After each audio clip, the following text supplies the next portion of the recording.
Good afternoon. Welcome to the Spalding University Writers' Room. Our last panel discussion today focuses on the bilingual writing. Whether writing for young readers, tweens, college students, and beyond, today's panelists have not only embraced their bilingual roots, they've opened that experience to others through their books, poetry, and transcripts. Please welcome authors Alexandra Mendez, a writer, teacher, and scholar who grew up bilingual with family roots in Mexico and Mississippi, and Marta, an author who identifies as Cubalachian, Cuban by birth and Appalachian by grace of God. Both are joined in conversation with poet and associate professor of Spanish and Latin American literature at Transylvania University, Jaremy Paden.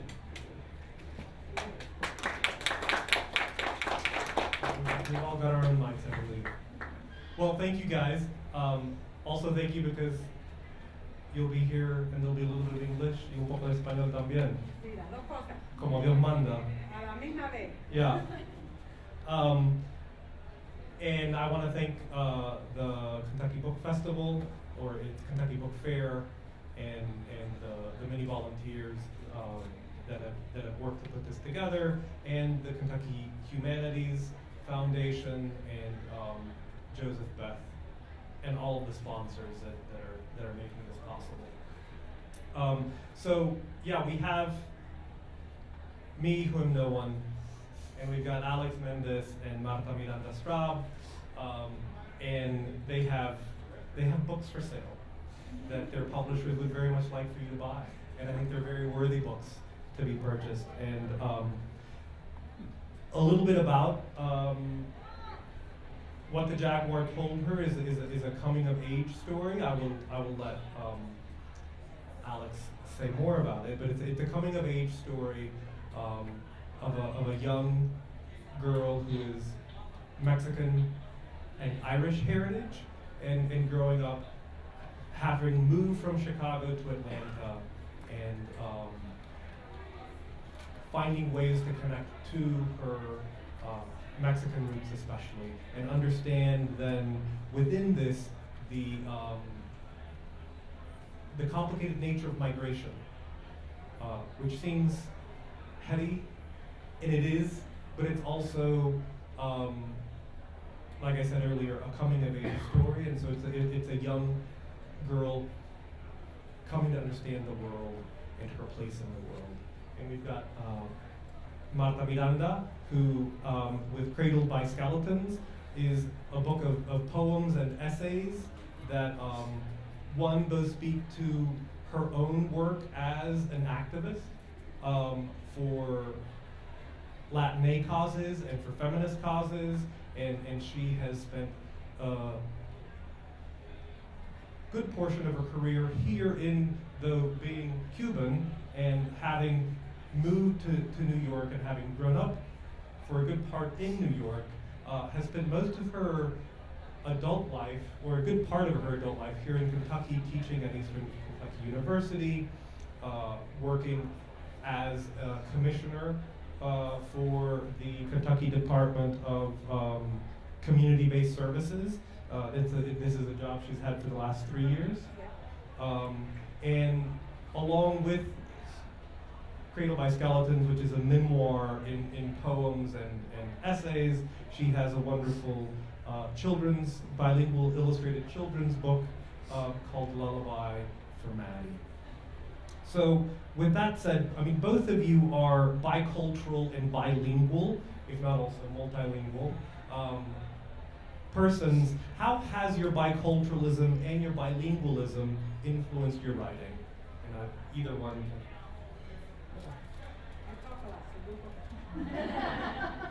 So how has my bilingualism and biculturalism influenced my writing?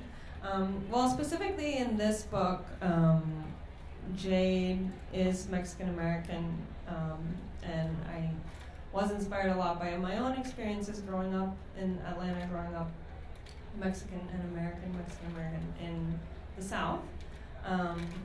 And so to write this story, I couldn't but include Spanish and English, among other languages that appear in the book. And so I would say that a lot of how it influences me is in terms of, well, what I read growing up and what I've read in general, whether it's stories in Spanish or in English that might be different stories told or told in a slightly different way with different turns of phrase. So the literature that I've read, affects the stories that I tell, but also the way that people talk in the family and home setting. So when I'm speaking with my parents, certain topics will come out in Spanish, certain topics will come out in English.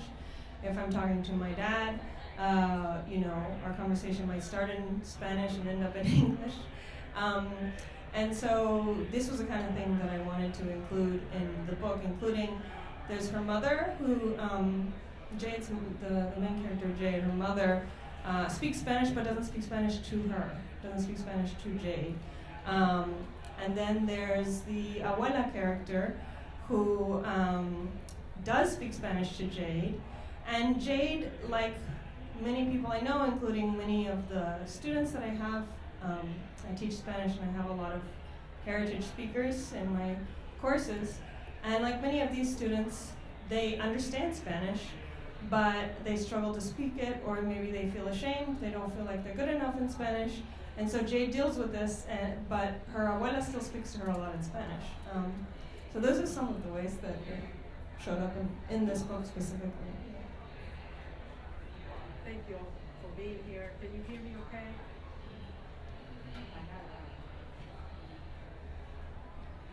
Can you hear that better? Yeah. Well, a big shout out to Shaylan House Modern Press, who's hosting this event and is also my publisher. Thank you for believing in me. I appreciate that. There is no way for me to navigate life without doing it in both languages. I was actually born in Cuba. I'm a refugee, political refugee from Cuba, so I wasn't born here. I was born in Cuba during a little bit after the Cuban Revolution. And then we came as political refugees. So I was born in Cuba in a rural area of Cuba. And we immigrated to New Jersey. Yeah, that's where our foster family was, right? So I grew up, I was 10 years old when we came. So I grew up straddling both my parents who did not speak English, myself who did not speak English, and a ghetto that we moved into because we were poor, like most poor new immigrants. We end up with cheap housing in areas that are not safe, particularly those of us who are of color. So my book, Cradled by Skeleton, Acunada por Esqueletos, is because I believe there's at least 75 to 80 other peers of mine who are not alive. They're dead, they have a needle in their arm, or they're in jail. And by the mystery of exception, I'm here representing all those skeletons. So I feel an incredible responsibility to talk about the voice of those folks and me as a kind of the privileged one who got citizenship, who got a graduate education, and who did not have to wash men's underwear or change diapers as a Cuban woman, which is a big feat if you know Cuban culture. So my story is called Cradled by Skeletons. It's a memoir. It starts at my birth. I was a twin, and they didn't know I was there. It was 1954 Cuba, and Army Hospital. And they went in to take my sister out, and she was fully developed. And they found this squeaky little 2.9-pound fetus in there. Well, I was more than a fetus because I survived. But anyway, I was in the fallopian tube in toxicity the whole time. And they got me out. And so I believe that I have a hell of a lot to say and an incredible responsibility to learn how to navigate toxic systems and find the joy and the justice in that. So the first part of my book is called The Cradle, because that's my birth story. And I ended with my the last job that I had, which was running the Center for Women and Families, which is a large domestic violence sexual assault. I retired and met a beautiful guy. At age 60, I decided that it was okay to get married for the first time, only because, you know, he never asked me, what the hell are you doing and why aren't you home? So he was the right guy for me. And then I had 2.5 years of writing memoirs, right? and both in one side is in Spanish, one side in English. And then the governor called and COVID came, so I've been the commissioner for the Department of Community-Based Services, serving my fellow Kentuckians who are in need for 3 years. And I saw so much child abuse and neglect, and it broke my heart. So I felt I needed a story to remind me that for a lot of kids, when they get grumpy, they get loved on, right? So this is my niece's birth story, great niece. She loved being inside her mom's belly, so I made her a mermaid. And then she hated being born because everything was cold and she was grumpy. So that's her story. And what's beautiful about this book is that the illustrator is a portrait artist. So I gave her the pictures of Maddie and her family, and it's illustrated with my family on here. So both bilingual, because I am by everything, and I think we all need to kind of have a perspective around that. So I don't know how to do it any other way than do it in both English and Spanish.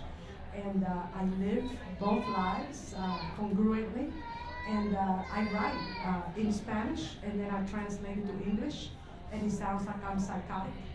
And then I write in English and I translate it to Spanish, and it sounds like I got shit to say. There's nothing creative about it. What the hell are you saying? This is milquetoast.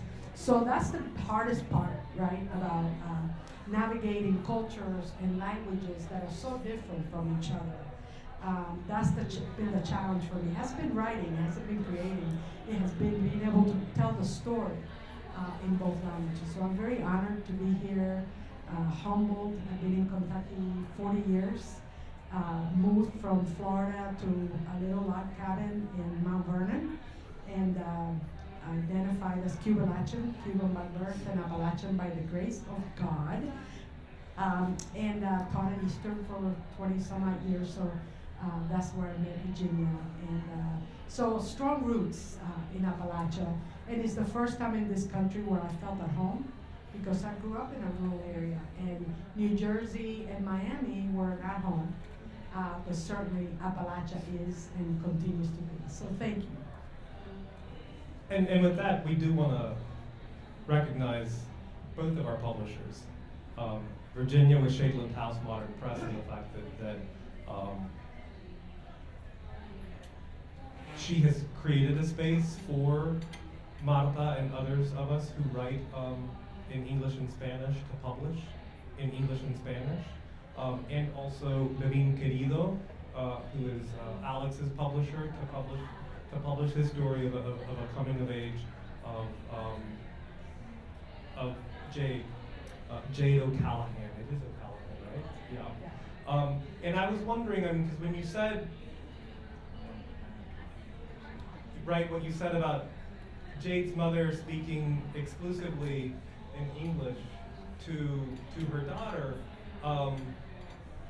first of all, I thought, how did I not really remember that and realize that? But also, it made me think of my own mother. Her mother was Puerto Rican, and she was raised in Texas. And my grandmother never spoke to her two children in Spanish. So my mother was raised as an English-only speaker, though her own mother spoke Spanish. And I was wondering, what made you do this? I mean, why did you want, or what leads Jade's mother to Sol to speak to her child only in English? Yeah, thank you. Yeah, Sol is an interesting character. She's a journalist. She's a TV journalist, and Jade actually grew up in Atlanta until the moment that the story begins, where she's just moved. She grew up in Chicago until the moment where she's moved to Atlanta, the story begins. And so her mom has been, an anchor woman on the news in Chicago, and then she gets this job at CNN, and that's why the family moves to Atlanta. So she has this professional presence, and I think that, there's one thing I say maybe 3/4 of the way through the book where, she can speak in Spanish if she wants to, But for her, the professional language is English. Her kind of professional public persona is English, you know. And she's so private of a person. Jade is super surprised when she finds out things about her mom that she thinks are not necessarily compatible with this kind of persona she has of the journalist and all facts and everything, you know. So that's part of why Sol is the way she is. And also, you know, she grew up in a different time in Chicago, you know. And it's really not until Jade is a little bit out of her comfort zone in Chicago that she starts to become more curious about her family background and want to talk to her abuela more, you know. So that's part of what's going on there. Yeah. With this, I think it would be nice if we could actually hear from both of our authors read some passages of their work. Marta has Lullaby for Maddie is in English and Spanish, as is Cradle My Skeletons. Yeah. And What the Jaguar Told Her hasn't come out in Spanish yet, but November 7th, is that right? November 7th of 2023, the Spanish version will be coming out. So if before we move on with more questions, if we could hear from both of you some selection of your work in both English and Spanish, that would be lovely. Okay, love that. Thank you. Could you hold Maddie there for a little bit? Okay.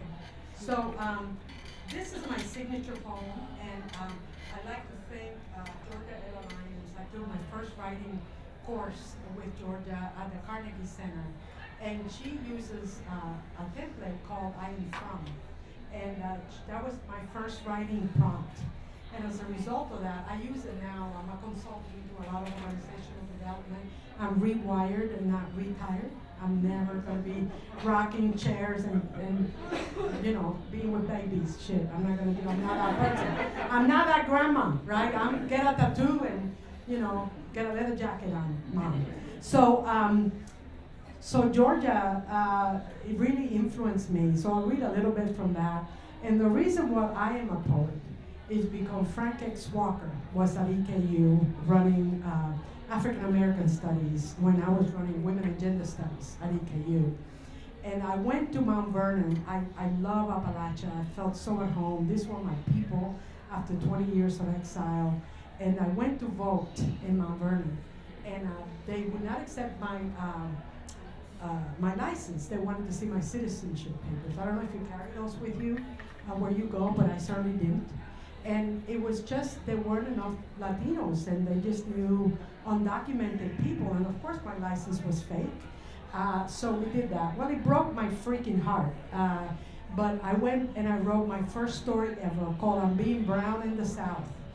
And I showed it to Frank, who was teaching, and he said, "Sister, you gotta tell people about this shit because they don't think happens."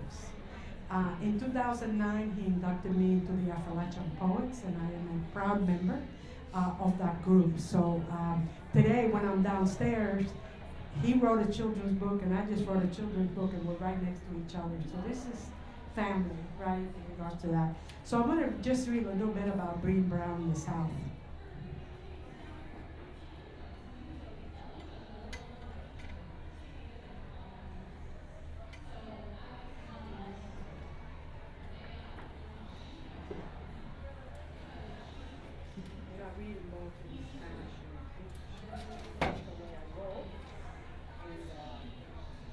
That this book is being used in some classes, magnet classes, so I love it. So this is I'm Being Brown in the South. Excuse me, ma'am. Do you know that you have to be a citizen to vote in this county? A beautiful older man with cracked, sunburned skin and a John Deere hat asked me. I stood in line after showing him the appropriate documentation. I wonder if he carries his citizenship papers with him. Do you? His Appalachian drawl and his self-look let me know that he was a native protecting his own. I recognized a Papa Bear in him. I am sure that his experience of Latinos has been limited to the seasonal migrant worker whom he hires to pick tobacco from his now bankrupt farm. I attempt to rationalize my hurt and to bridge the split in my heart between my immigrant self and my Appalachian neighbor. It's too late. The feeling of alienation and homelessness fills my throat. Discúlpeme, señora, ¿sabe que aquí tiene que ser ciudadana para poder votar? Me pregunta un hombre mayor y hermoso con la piel curtida y quemada por el sol y un sombrero de John Deere. Me queda haciendo cola después de mostrarle la documentación apropiada. Me pregunto si él lleva consigo sus documentos de ciudadanía. ¿Lo hace usted? Su acento apalache y la mirada reservada me deja saber que era un nativo protegiendo lo suyo. Reconocí el oso papá. Estoy segura de que su experiencia de latino se ha limitado a los trabajadores migrantes estacionales a quienes contrataba para cosechar tabaco en su granja. Ahora está en bancarrota. Intento racionalidad mi dolor y tener un puente sobre la división en mi corazón, en mí y el inmigrante de mi vecino de las montañas. Es demasiado tarde ya. La sensación de alienación y de no tener hogar me llena la garganta. Gracias.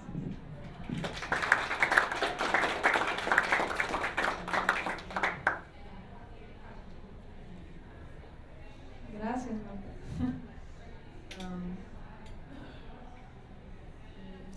So I'll read from the first chapter in English, and then please forgive me for reading from my phone. The Spanish hasn't actually officially come out yet, so I'll read in Spanish as well. So here we go first with the English. Jade has just, moved into this new house. They haven't even completely finished moving in yet, and she's doodling, and her mom is upstairs in the office, in her new office. The sky wasn't yet completely dark. For a few more hours, it was still summer. Grabbing her green notebook, she curled up on the bed and began to draw as the grays of evening overtook the world outside and her mom typed away in her new office at the top of the stairs. Jade let her mind wander along the paths that her pencil etched. Back in Chicago, there were things she had either taken for granted or never thought to ask about. She always knew Abuela was just a short car ride away, and she could count on when the summer heat would end and the fall breezes would cool the streets. But here in Atlanta, so far from everything and everyone she knew, in this house where even old things seemed suddenly new because it felt like they were out of place, questions bubbled up inside her. Her mom had insisted so forcefully that she keep that odd, veiny mirror. Why was it so special? And why did her mom want her to have it? She ran her pencil again and again in the grooves she had made and listened to the typing upstairs. It wasn't such a surprise that her mom hadn't explained all this to her. Her mom was very private and only explicitly revealed things about herself every once in a while. She also never spoke to Jade in Spanish, and Jade wished she did. Maybe then she would have better understood the stories Abuelo used to tell her before he died. Stories of multicolored fortune-telling birds, of silky blue agave fields that stretched the length of the highway, and then some. Abuelo had died years ago, but Jade still remembered acutely the feeling of incompleteness she had been left with, the feeling that she hadn't been listening hard enough, that on those nights when her abuelos had taken care of her so her parents could have a night out, when Abuelo had amused her with bedtime tales in Spanish, of life in his hometown of San Juan de las Jacarandas, he had actually been telling her something very important. The backyard was completely dark now. Mortimer, the cat, hopped up and settled himself in the window like he was a part of the night. Jade thought of Abuelo's angular face in profile against the night sky in the window of their house in Chicago, his playful eyes lit by the moonlight and the street lamps. In those moments, his eyes had seemed to mirror another world beyond the brick facades and power lines of this one.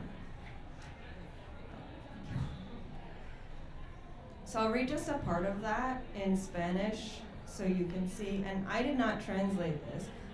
A wonderful Mexican translator, Ariadna Molinari, translated this, and my publisher asked me if I wanted to translate it because I can write in Spanish. And I said, no, I think I want to leave it to the professionals because I really respect translation as an art, and I knew somebody could do it better than me.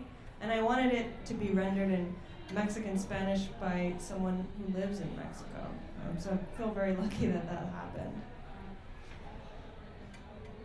Pasó la punta del lápiz una y otra vez por los surcos que había hecho mientras escuchaba a mamá teclear.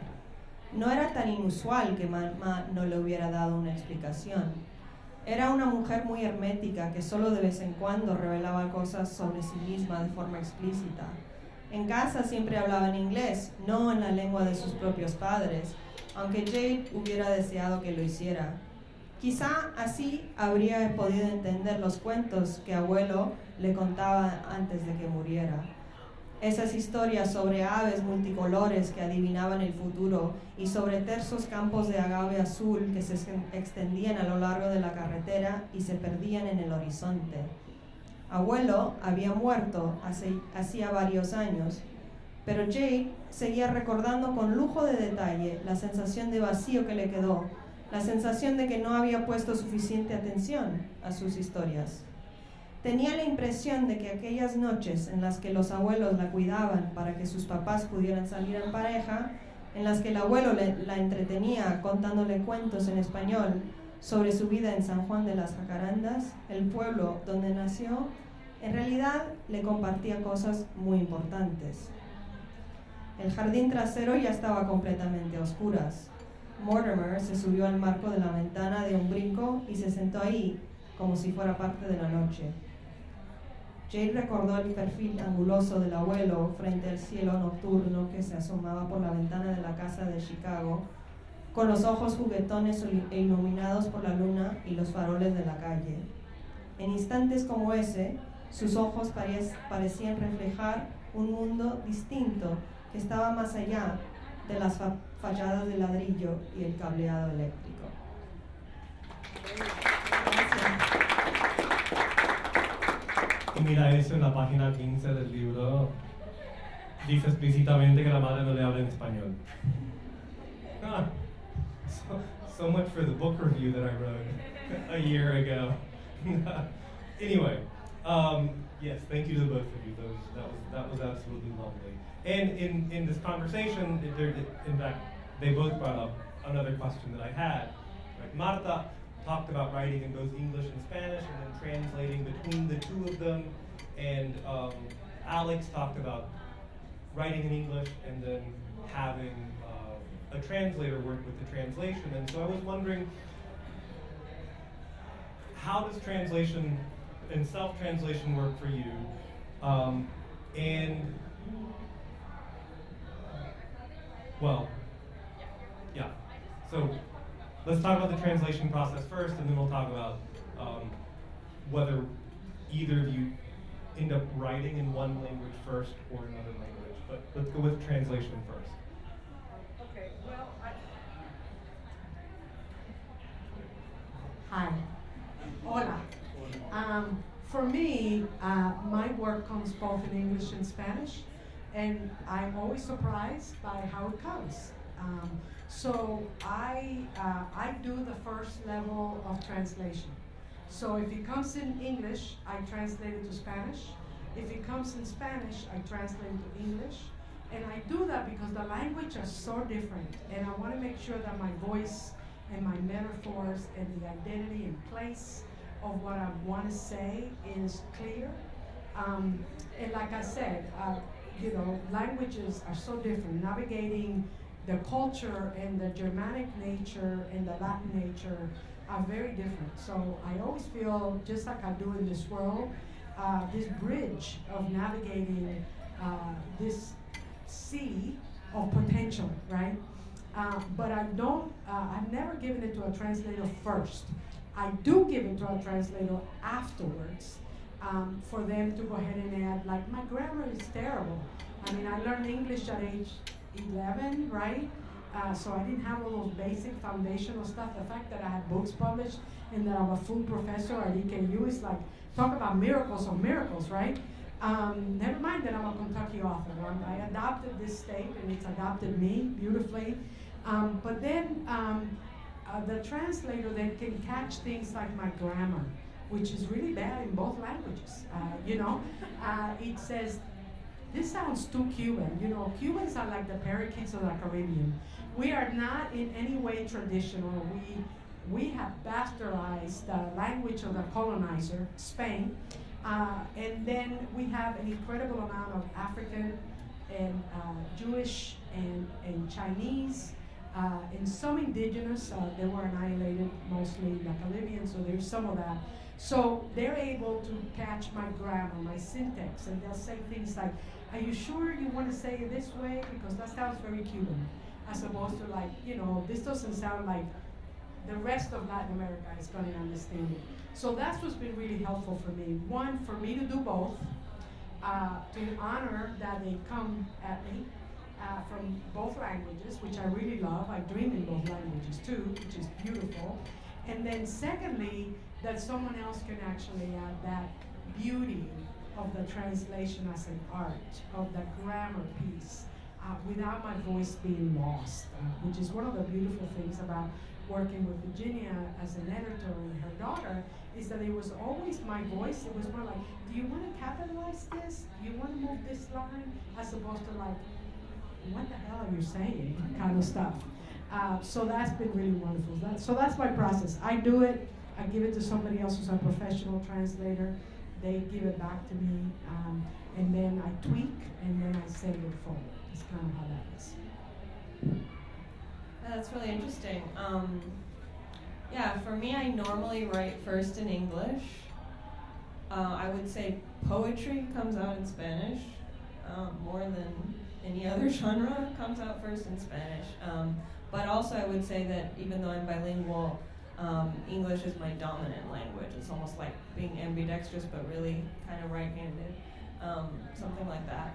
And so, actually, my publisher asked me if I wanted to translate it, but I was very glad that Ariadna translated it, and I was also very glad that they let me review the translation, because I knew I would have thoughts. And some of the things that translate are not even about, like the challenges are not even about the words themselves so much as like evoking American suburbia, like how do you say the backyard and the front yard and the driveway, like these things that just in Mexico, you wouldn't talk about the same thing. Yeah, exactly, yeah. Or SUV, how in the world do you say that, so those were like kind of the main challenges, I think, for this book specifically. Yeah. And so this book then came to you in English, and you wrote it in English. Yes. But you write poetry sometimes in Spanish? Yes. Yeah. So what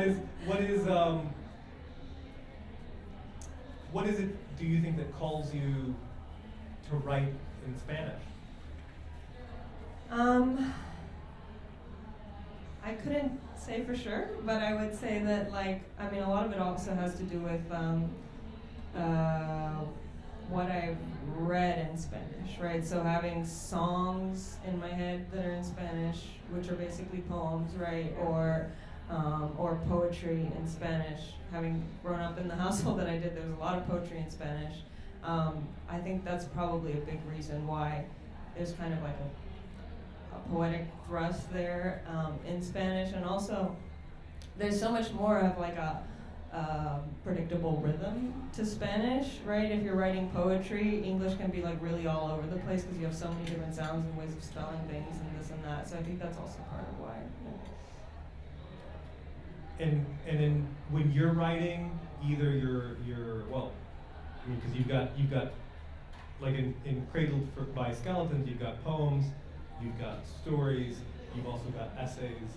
Do you notice, is there, when you sit down to write, like when you sat down to write Brown in the South, right? This is an encounter that you've had with a poll worker, and it's an exchange that happened in English. Did you sit down then and start writing in English, or did this come out in a sort of angry Spanish kind of. You were gonna tell him what for, and it came out in Spanish and in Appalachian as well, because I say tabaki, and I say things like, I met a man by the back of his truck playing a dulcimer and selling vegetables, and as I walked away, he said, "Honey, you're just cuter than a speckled puppy." I knew then that I found home, right? So that's the kind of stuff, and what bless your little heart doesn't, it's not a positive thing, you know what I mean? So I think I weave in my Jersey, Cuban, immigrant, and then this professorial, you know, I'm a poet, I'm a writer, I'm a teacher, I'm a hell of a lot. I make myself tired. And what's wonderful about writing is that there's room for all of me and spaces for all of me. And it's been so freeing in regards to doing that. So that one was my first written word ever. I was brokenhearted, and I took it to Frank, and then I translated it, and then I gave it to my BFF, Kathy, who then took a stab at it in both. So all my folks that would help me with that need to know both the culture, because I very much am about identity and place, right? That's my core. And they need to know the culture nuances of what I write, as well as the language and a specific, structure, so that it makes sense to the rest of you who are not in my head and in my heart. So that's kind of how that goes. So that one came out in both. But a lot of the times my poetry comes out in both too. I get an idea, right? And then I start riffing and writing. And I don't know if any of you are writers or aspiring writers, but for me, I write freely from my creative form without worrying about the English teacher, without worrying about the editor, without worrying about the bitch inside who doesn't think she's got anything to say. You know, we all got one of those, male and female. So I don't worry about that. I just create. And then on another day, and at another time, I put my professorial hat, and I always write by hand, because your brain really works differently when you write paper to pencil, right? And then for the editing, I bring the English teacher back in, right? I bring the inner bitch back in, and I sit in front of a computer and I edit. And I call my editing days killing my own babies. Because really, it is hard to cut those suckers. And a lot of them don't belong in there, but they belonged inside you. You birthed this thing, right? So it's a very different intellectual process to edit than it is to do creative writing. So for me, it works to do it at different times and in different forms. Can I add something? Because listening to you speak is so interesting, and it makes me think about like my own process. And I'm thinking, you know, sometimes I do start with like 3 words, right? Like a phrase, or like you see something and you think, oh, this is the way that I want to describe this, right? In whichever language it comes. And also, I was thinking, we're talking about writing in English versus writing in Spanish, but then you're talking about both. And I think, you know, this book is in English, but it has Spanish in it. And then the book that it's in Spanish also has English in it. And even Jade's name is in English, right? Her abuelos might call her Jade. You know, she has another nickname, Chanchihuite. But yeah, I mean, I think that's also something that happens, right? Is we have this blurring of the languages, even if one is sort of like the dominant one that you're writing in. And so with this, I mean, you know, you noted that some of these turns of phrases that are very local. Bless your little heart. Hun, you're as cute as a speckled puppy. You incorporate those as spoken into the Spanish, and in your book you have Spanish. You have also indigenous. Oh, you have indigenous languages, and we're soon gonna. After I ask this, we'll move to question and answers from y'all.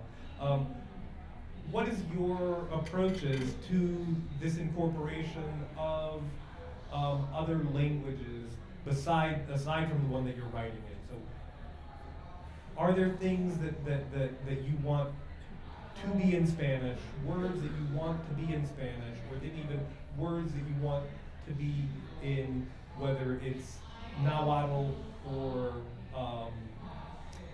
Purepecha, yeah, in the book? Yeah, well basically if somebody was speaking in Spanish, I wanted the Spanish to be in there. Like I didn't want to say, hello, she said in Spanish, or something like that, you know what I mean? But I understood that that meant that, you know, I might have readers who didn't understand the Spanish, and so then there's this kind of fine line where on the one hand, I don't want to exclude, but I also don't want to be constantly explaining. And so there are lines where, you know, I say the Spanish and then I have like basically a quick translation in the next line, or I just have Jay's reaction, and I hope that the reader can understand from the reaction what's going on. And it may be that you don't get everything, but you get everything you need to know to understand the scene. So that's kind of how I did with the Spanish. And with the indigenous words from languages that I don't speak, but that, you know, I've studied some Nahuatl, I tried to do my due diligence and try to get the words as best as possible and use these words when the character he's the storyteller would be using these words, and also especially when there's not an equivalent, when that word is the word in that language. So like for example, tlacuilo, right? We don't have a translation for tlacuilo in English or in Spanish. It's kind of writer, it's kind of painter, it's kind of both. And so it was important for me to use that word when that is the correct word to be used in that moment.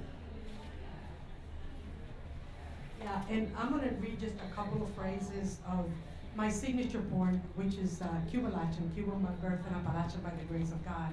Because this one has music, and it has songs and sayings in both, so that you can see it and it's written in the same poem. I'm from a place where roosters wake you up and chickens feed you breakfast. So there's my rural self. And then I move into, I am from the song of Celia Cruz, Azúcar, azúcar negra, como me gusta y me encanta. And the poetry of Martí, Guantanamera, Guajira, Guantanamera, Guantanamera, Guajira, Guantanamera. Then I moved to the mountains, right? So then, in the other part of the poem, I write,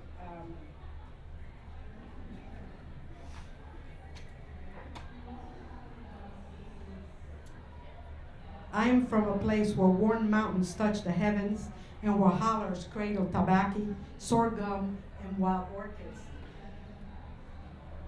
And from a place where studying on it has nothing to do with reading, where coyotes serenade us while black barns play the fiddle. I was born on this mountain, so I was my mother's daughter, and you can't just take my dreams away without me fighting. There you go. Gracias. So I believe we have some time for some questions from y'all. Yeah. Hi, I have a question. So I'm also bilingual, and so everything you said resonated with me. But I have one question. So if it's so very important, if certain words, and I can attest to that, really have to be said in one language and not the other, is then all the translating, is there always one version of the translation or the original that is kind of a shadow of the original? Specifically with your poems, if there's a poem that came to you in Spanish, but then you turn around and translate it, is the translation then always a minor version of the original? Especially with poetry, because you don't just want to communicate the content and the metaphors, it also has to sound a certain way. So are you always satisfied with both versions when you translate? I must be, because it's my voice. So I cannot do literal translation because I do creative writing, storytelling, and poetry. And there is no literal translation for what I write. What I do translate is the metaphors, and is the message, and is the images, right, that are really important. So this book is used, and also in some of the younger, it's being used in classes where the kids are either learning English as a second language, or they are English kids learning Spanish. It's really important to see the information, like in Maddie's lullaby, I have a paragraph in English and a paragraph in Spanish directly below. And what I convey is the message, right? And it's the same in here, and my editor was clear that what we translated was the images and the identity and the message. Literal translations would look, again, in English like I was psychotic, and in Spanish like I was dry as burnt toast, and I had nothing to say. So I wasn't gonna live with that, right? So I really get it to a place where I feel it's got the juice that I needed to have. And that necessarily is not in any way a literal translation. You have thoughts? I mean, Yeah, I go can ahead. say briefly, yeah, just like I definitely don't see the Spanish as sort of like some kind of pale image of the original English. I see it as a new work, and I think that's why I wanted a translator, because I really wanted to respect her art, you know, and the art of translation, and I knew that that I wouldn't be able to do it as well as someone who, you know, really does this and puts themselves into it as an artist and as a creative. Can I ask how much you work directly with the translator then? Like, did you guys have a back and forth relationship? Did she ask you questions about the work as she translated it? We met one time on Zoom with the mediation of the editor overseeing the process. And other than that, she had her own process, which I respected. And it became clear that kind of she needed to do her own thing. And there were two different points in the process where I gave detailed comments. I went through, you know, the whole draft. Especially at the beginning when she was, you know, because that's, you know, if you get certain things in the beginning right, then the whole rest of the manuscript will, you know, flow. But then she just like took it and ran with it, and that was much better than me trying to interfere. For me, it was a very different process. This was my BFF, and we did girls' weekend where we got Airbnbs and we drank coffee and we ate and we talked, and she would rewrite something. I would go, oh no, shit, that doesn't sound nothing like I wanted to do. Well, then I would go back and forth. So it was a very hands-on. I've actually, one of my biggest pieces of grief is that she died of cancer. So now I not only lost my best friend, but I lost my translator and my person, my rock to do this work. So now trying to replace that is the challenge. Because I'm very controlling. I can get here like letting things go and, you know, kind of letting life flow. Bullshit, I will be there. So, you know, I'm very active in everything I do. And so her and I were on it, and went back and forth and back and forth. Now, by the time we got to Virginia and her daughter, all that work had been done, so they can have that Fiesta de Resistance that got into that beautiful place. But the process was very, very much a joint process, and I loved it. Yeah, Marta, I would add one thing. You recall that we had you read for us. You had us, you recorded both English and Spanish for us so that we could hear you while we were looking at the lines. I forgot that. That was beautiful. Thank you. Appreciate that. That was very good. The lesson is here is make sure that you get an editor and a publishing house that respects you. There'll be an audiobook version with the recording. Say that. Will there be an audiobook version with the recording somewhere? Well, I have asked for a little book version, and my publisher said we're gonna let this book fly for a little bit, and then after that we'll do, because I would love to read it and have that on tape. I use it when I'm a keynote speaker at conferences. I use my work as part of that, and people keep asking me, do you have an audiobook? And it's like, no, but I will. So there it goes, Virginia, the next task. Yes.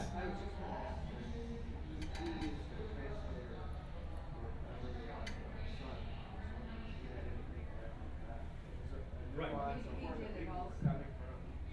Well, so thank you. I published a children's book with Shadeland House Modern Press as well, a story about the immigrant caravans, and I wrote it in English, and then I translated it into Spanish, and I've done that with a number of other works of mine, and sometimes I'll write in Spanish and I'll translate it into English. But I sent it to a friend of mine who's a professor at Chapel Hill, and he wrote back about a week and a half later and said, Chico, me pusiste a trabajar. Because what I sent him, I mean, what I had written was a poem of a mother telling a daughter why they were sitting at the border waiting to cross, and probably not crossing because of the border was closed. And it was written largely in a ballad form. It was unrhymed, but it was still in a ballad form in terms of quatrains and in terms of the meter. And I thought I would translate it into Spanish and into Spanish verse, and I translated it into a much too funky Spanish, following. It turned it into language that was too altisonante. And so he read it and said, you know, the poetry of the English, which was in the simplicity of the language, was lost in your translation. And so he redid the whole thing in a much simpler Spanish. And so then he and I kind of worked together to sort of meld our two versions. But that was a case where, I did not, I mean, and it was my presumptions about what this should be as a poem in Spanish that wasn't letting me actually be faithful to the language as I had developed it into English.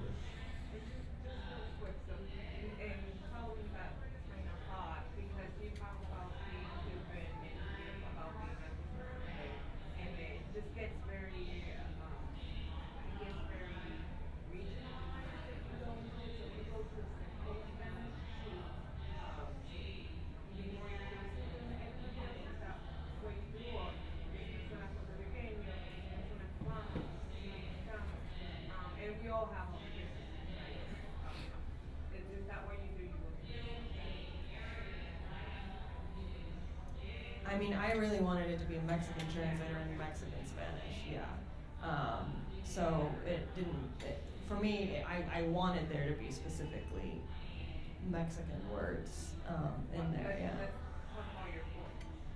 Oh, I'm probably just trying to sound like myself, yeah. And I'm lucky that my publisher also was amenable to that. I got no pushback for that. I'm very grateful for that. Yeah, I mean, I think probably, yeah, I mean, I will say that when I write poetry in Spanish, I have found I found a freedom in writing poetry in Spanish that I normally don't have when I'm writing in English. And curiously, when I write poetry in Spanish, I write a lot more autobiographical poems than I do when I write in English. I tend to write about other things often when I write in English. But Tansy's been telling me that it's time to wrap up. Thank you very much. Thank you all very much. Thank you.